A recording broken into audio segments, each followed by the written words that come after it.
오늘은 스피킹 독학 방법에 대해서 얘기하겠습니다. 우선 스피킹을 연습하기 전에 전제 조건을 하나 말씀드려볼게요. 여기 물잔이 보이시죠? 여기에 물을 요만큼만 넣으면 물을 얼마만큼 뺄 수 있나요? 그쵸?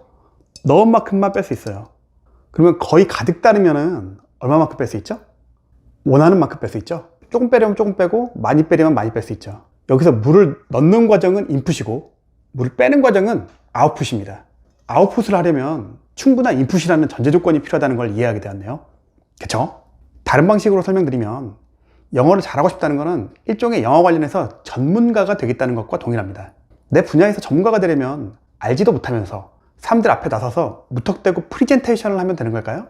아니죠? 우선 해당 분야에 대해서 충분한 공부가 필요합니다. 이게 인풋이죠. 그렇게 스스로 공부하고 선배에게 교육도 받고 회의에도 참석해가면서 공부하는 내용에 대해서 다지기가 들어가는 거죠. 이 과정을 몇 년을 반복하면서 점차 전문가가 되어가고 자신있게 공개석상에서 프리젠테이션도 할 수 있게 됩니다. 특히 프리젠테이션 후 질의응답도 자신있게 할 수 있게 되는 것이죠. 질의응답은 영어로는 프리토킹과 동일하겠네요. 그런데 신입사원이 사전 학습과정 다 제껴놓고 바로 프리젠테이션과 질의응답까지 모두 할 수 있나요? 당연히 말도 안 되는 거죠. 여러분이 영어로 편하게 스피킹 하고 싶다고 생각하는 것은 방금 말씀드린 특정 전문 분야의 프리젠테이션을 하게 되는 과정과 완벽히 동일한 프로세스입니다. 충분한 인풋, 즉 적재량 방식이면서도 아주 많은 양의 리딩과 리스닝이 전제된 상태에서 차츰 스피킹을 직접 해보면서 사용 경험을 늘려주는 것이 중요합니다. 프리젠테이션도 한 번 했다고 바로 잘하게 되는 것이 아니라 사전 연습도 하고 또 프리젠테이션 기회 자체도 늘려주어야 실력이 올라가게 되니까요. 그런데 만약에 여러분이 이런 과정을 쏙 빼놓고 아직 충분한 공부를 하고 있지도 않은데 전화영어나 화상영어를 1년간 진행했다고 생각해 볼게요. 충분한 인풋이 선행되지 않은 상태에서는 화상영어를 시작한 1년 전과 1년 후의 실력 차이는 거의 없습니다. 물론 화상영어를 전혀 하지 않은 것보다 나은 것은 맞습니다. 그래도 사용 경험은 늘어났으니까요. 그런데 내가 블럭을 총 10개 갖고 있는 상태에서 아무리 이리저리 블럭을 조립해보는 연습을 해도 처음보다 좀 더 다양하게 표현할 수는 있지만 그래봐야 결국 총량은 여전히 10개입니다. 그런데 조립할 때 블럭이 100개, 1000개, 10,000개가 있으면 어떻게 될까요? 충분한 블럭이 있으니까 이제부터는 조립하는 연습, 즉 아웃풋, 스피킹하는 연습을 위주로 하면 되는 것입니다. 어떤가요? 이제 여러분의 라이팅과 스피킹 실력이 오르지 않는 프로세스에 대해서는 이해했어요. 그런데 이런 의문이 드실 거예요. 저는 그동안 영어학원 다니면서 영어 공부한다고 인풋을 엄청나게 많이 했는데 스피킹은 왜 안 되는 걸까요?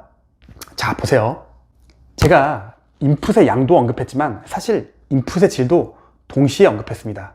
먼저 인풋의 양. 여러분이 영어학원에서 1시간 동안 공부한 문장의 수를 확인해 보세요. 아마 30문장도 채 공부하지 않았을 겁니다. 다음으로 인풋의 질. 학원에서 30문장을 공부했다고 해도 수업 끝난과 동시에 다 까먹죠? 학원에서 배우는 문장은 우선은 내 실력보다 수준이 더 높아서 따라가기도 벅차고 스토리가 없는 단편적인 예문인 경우도 많고 혹은 부분적인 짤막한 스토리라 연속성이 떨어지는 경우가 많습니다. 그래서 수업이 끝난과 동시에 그 문장들은 기억에 남아있지 않게 되는 것이죠. 하루에 겨우 30문장 공부하는데 끝나고 나면 기억조차 나지 않는다. 이게 바로 현실입니다.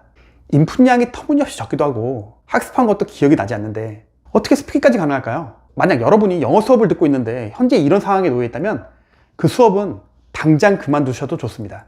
대신 영어 원서를 꺼내세요. 영어 원서는 정말 다양한 난이도의 책들이 있기 때문에 내가 왕초보든 중수든 상관없이 수준에 맞는 책을 고를 수 있어요. 지금 바로 그 책을 읽기 시작하세요. 읽다 보면 레벨이 오르고 그에 맞춰 책의 수준도 높여주는 것입니다. 이때 원서는 시리즈물로 진행할게요. 처음에는 한 권 읽는데 며칠씩 걸리던 원서가 내 실력이 오르면서 차츰 1시간도 안 걸리게 됩니다. 리딩 속도가 일단 붙으면 인풋의 양과 속도가 기존 영어학원에서 공부하던 것과 비교도 안 될 정도입니다.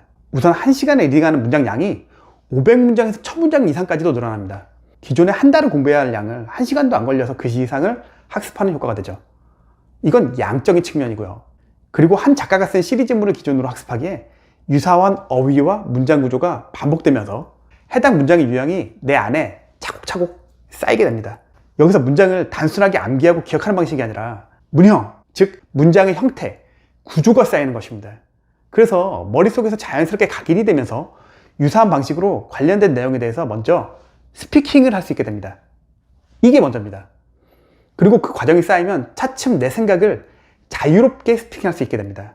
이 과정은 라이팅에도 완벽히 동일하게 적용되는데요.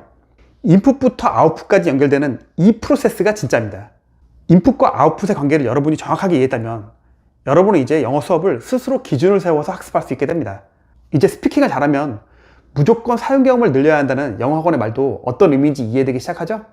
여기에는 사실 충분한 인풋이라는 전제 조건이 있어야 한다는 사실이에요. 그게 전제되지 않고 사용 경험만 강조하는 영어 강사의 말은 한 귀로 듣고 한 귀로 흘려도 되겠습니다.